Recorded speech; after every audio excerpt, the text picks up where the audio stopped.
Radio Sucesos 101.7 FM presenta su noticiero Sucesos, un periodismo libre para una democracia plena. Los hechos y las opiniones de los sucesos que marcan nuestro tiempo.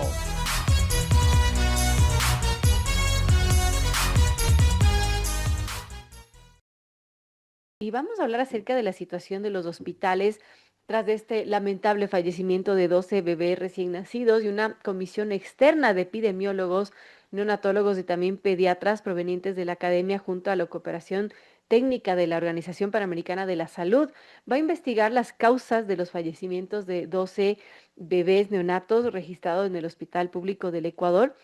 Así lo anunció el ministro de Salud, Jimmy Martín, la semana pasada. Él también anunció que el Hospital Universitario y los hospitales de Guayaquil, Monte Sinaí y el Guasmo Sur, también ubicados en esa ciudad, serán intervenidos por las Fuerzas Armadas.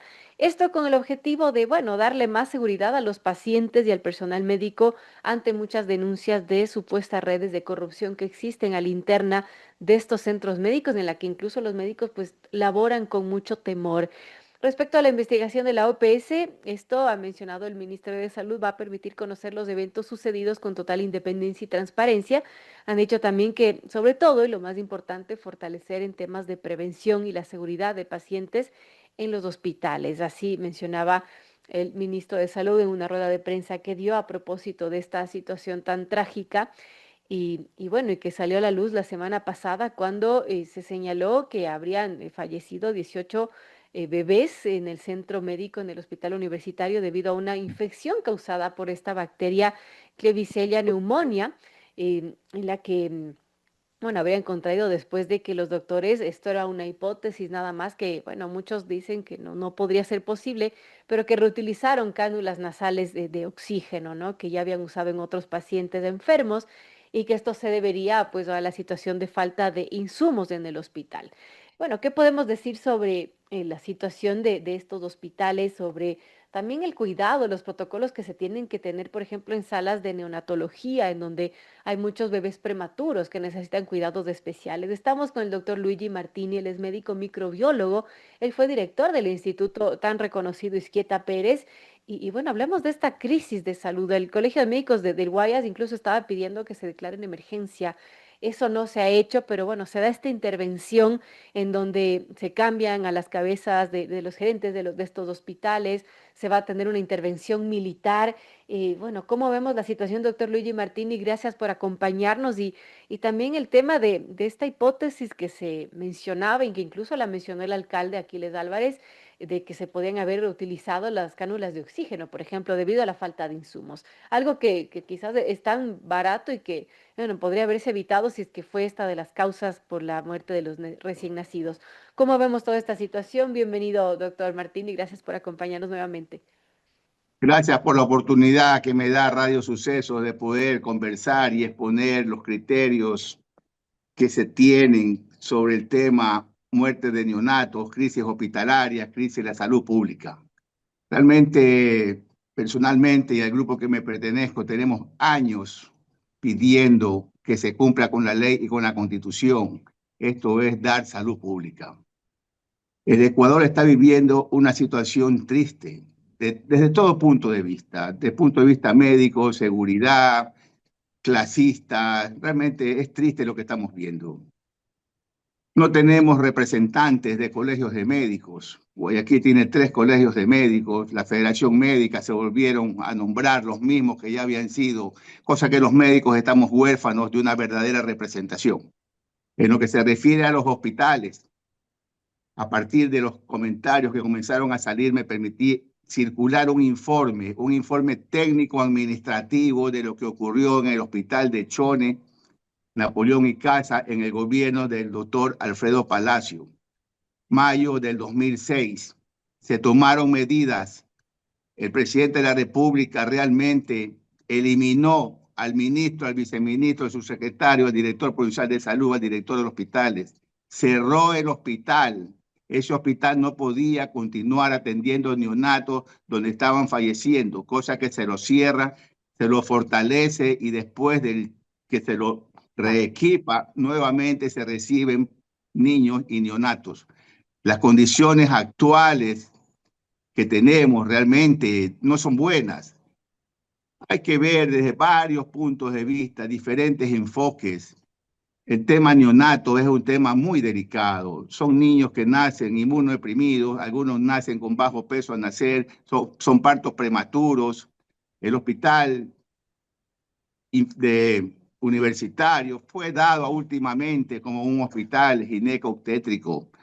El Ecuador y Guayaquil tenía la Junta de Beneficencia donde nacimos más de 1.500.000 ecuatorianos. Ese hospital se cerró. También cerraron la maternidad del suburbio, la Santa Marianita. Ahí se atendían partos de todo ese sector oeste, que es bastante grande en Guayaquil. También se lo cerró y se lo cambió como hospital del día. La Junta de Beneficencia pasó a tener un hospital nuevo donde los costos de un parto son altos. Guayaquil no tiene un centro importante de atención materno-infantil.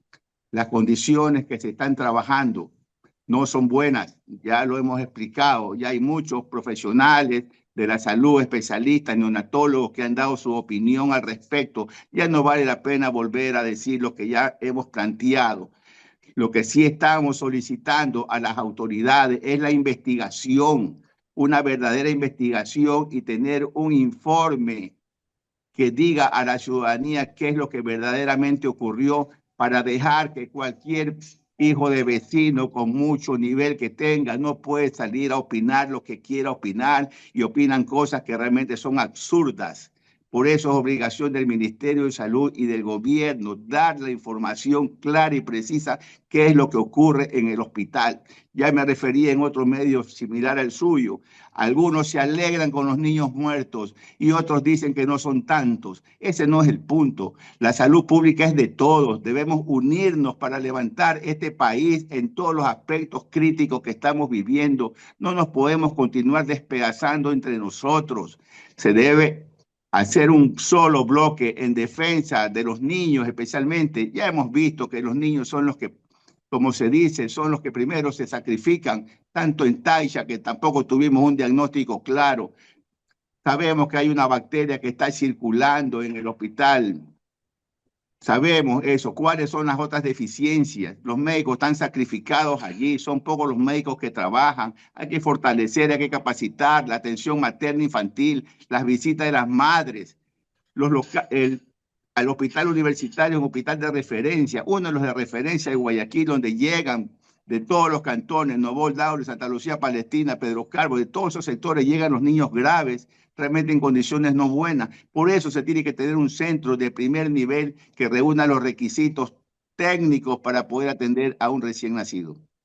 Ah, doctora, hablando de lo ocurrido, se abre esta investigación también, bueno, en fiscalía, a nivel de médico, pero también la asamblea en su control político de fiscalización. Y allí acude el viceministro de Gobernanza del Ministerio de Salud, Bernardo Darquea, en donde dan un informe ante la Comisión de Protección Integral a Niños y Adolescentes. Y bueno, ahí menciona un dato bueno, le voy a preguntar si técnicamente es muy elevado, pero por ejemplo mencionaba el viceministro que entre enero y agosto de este año, en el Hospital Universitario de Guayaquil murieron 75 recién nacidos. Se mencionaba algunas causas, por ejemplo, 22 casos por nacimiento pretérmino, otros por dificultad respiratoria, sepsis bacteriana, en fin.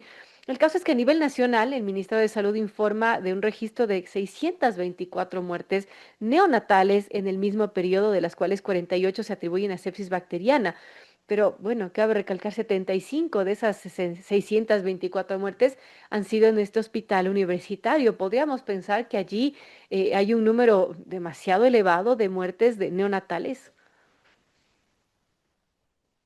Me referí en su momento la cantidad de niños que mueren históricamente en el Ecuador es alrededor de 1.900 a 2.000 niños, a 2.000 neonatos que fallecen en el Ecuador por año, desde el 21, 22, 23, 24, 25 y antes.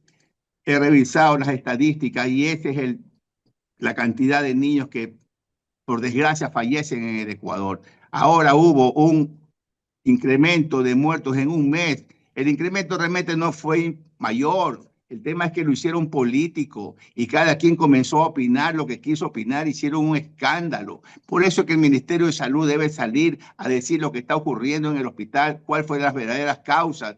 pero los 12 niños que fallecieron realmente da mucha tristeza, da tristeza lo que está ocurriendo en el Ecuador en general, pero no es el problema de fondo. El problema de fondo es que mueren alrededor de 2.000 al año en todo el Ecuador.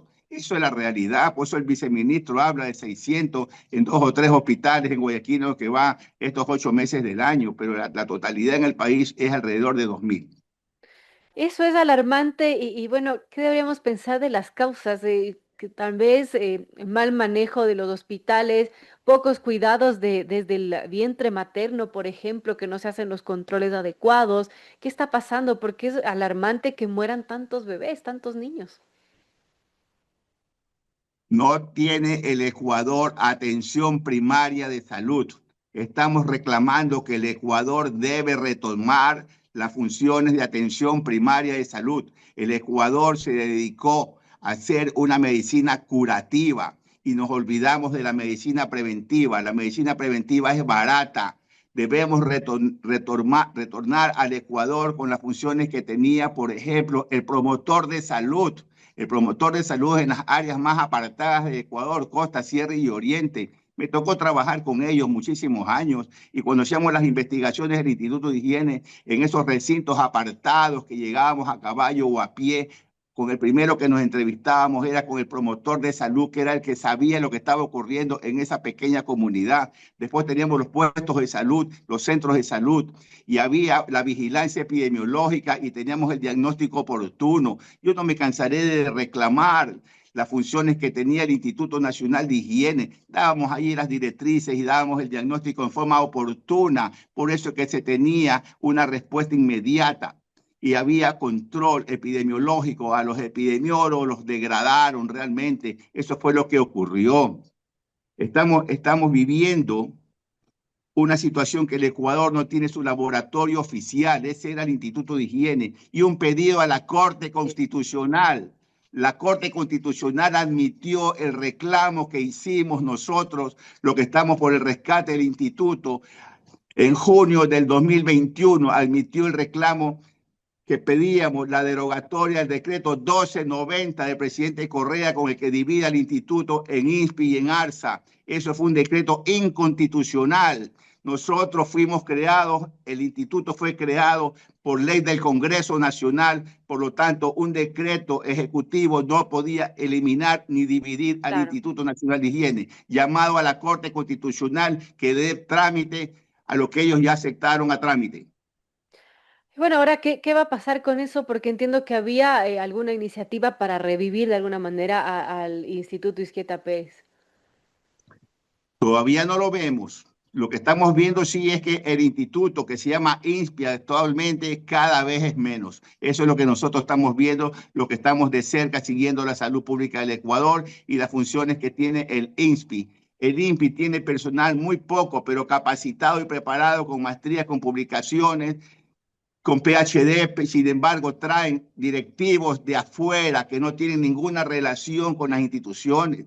Los hospitales anteriormente eran dirigidos por su personal, se nombraban directores de hospitales al personal que trabajaba en el hospital y los colaboradores eran los que estaban en el hospital, no personas que llegan del exterior llevando su equipo de asesoría jurídica, financiero, recursos humanos, compras, abogados, bodegas, realmente, y llegan a cada hospital y están saltando de hospital en hospital saqueándolos. Eso lo sabemos todos. Se debe retomar lo que ya teníamos. El director debe salir de la institución porque es un empleado de carrera, cuida su puesto. Los otros que llegan a gerenciar no son de carrera, no tienen puesto en el Ministerio de Salud, cosa que no les interesa. Llegan a hacer lo que quieren hacer y nada más. Eso debe corregirse. Ya no podemos seguir nombrando directores de afuera. Actualmente han puesto allí militares. Ok, la situación de seguridad lo amerita, pero no debe ser por larga data tener